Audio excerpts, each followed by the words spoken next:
नमस्कार, मी सुधा नरवाडकर, नांदेड.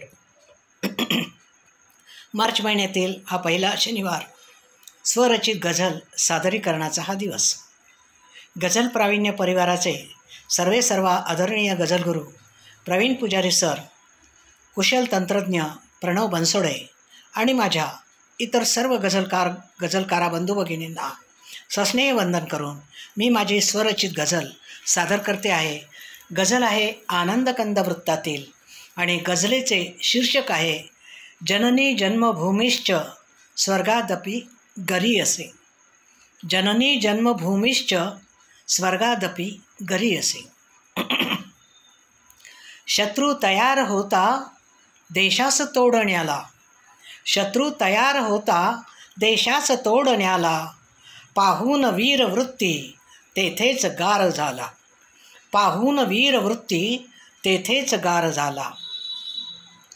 वात्सल्य रूप म्हणून जगतात वंद्य आई, सर्वांना मान्य आहे, पण वात्सल्य रूप म्हणून जगतात वंद्य माता, कोडे मला सुटेना का त्यागते भ्रूणाला, कोडे मला सुटेना का त्यागते भ्रूणाला.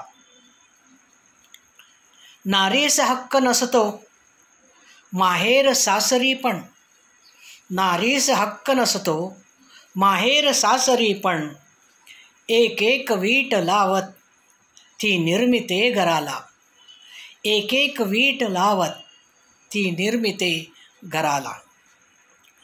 झाडास तोडण्याला नाही प्रयास पडती, झाडास तोडण्याला नाही प्रयास पडती, पण वृक्ष वाढविणे पुरतेच जीवनाला, पण वृक्ष वाढविणे पुरतेच जीवनाला.